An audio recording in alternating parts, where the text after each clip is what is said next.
I think President Moon Jae-in already mentioned how the summit can be possible between two Koreas. President Moon mentioned during the New Year's press conference that the summit between two Koreas is possible under the right condition and when certain outcome is guaranteed. And that certain outcome probably meant denuclearization of North Korea, and that includes the element of the United States and North Korea's relations. So when there's an improvement in North Korea and the U.S. relations, and that has to also involve the denuclearization element. So I think it's not easy to have early summit yet because of the fact that North Korea has not shown any interest in talk with the United States about nuclear weapons. So I think we have to see when North Korea changes its mind about nuclear weapons.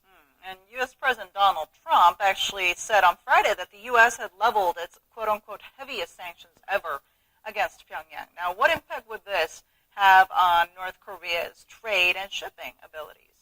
From December last year and until the early February, United States and the Japanese government has shown a lot of satellite images that ships are illegally trading goods and oils and coals on the sea.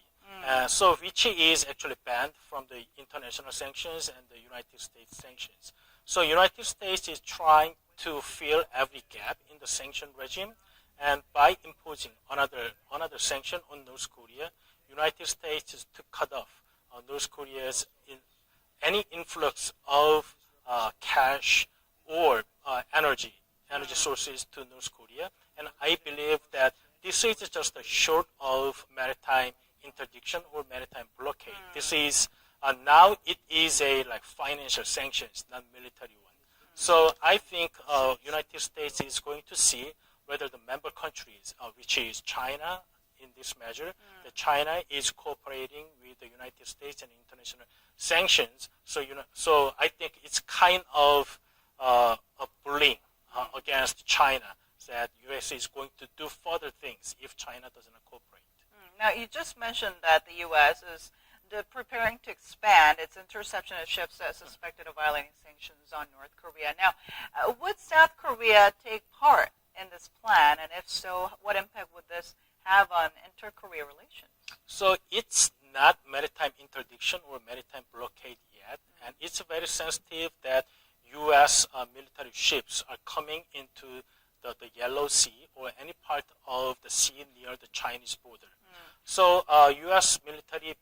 government expected that South Korea and Japan and do a lot of operation on this maritime interdiction when any ships are suspicious of carrying goods to North Korea.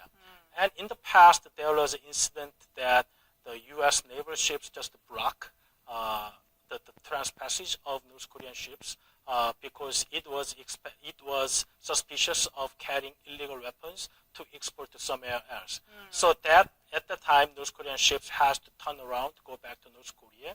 So this kind of measures will be taken in place with the help of its allies and partners in the region. And also, United States expect that China has measures on its own ships, its own jurisdiction. So United States does not want to go further than that. Well, definitely a lot to keep our eyes on from here on out. Thank you so much for your insight today. Thank you. And that brings us to the end of our show, but stay tuned to Arirang for more news updates throughout the day. As always, thank you for watching and goodbye for now.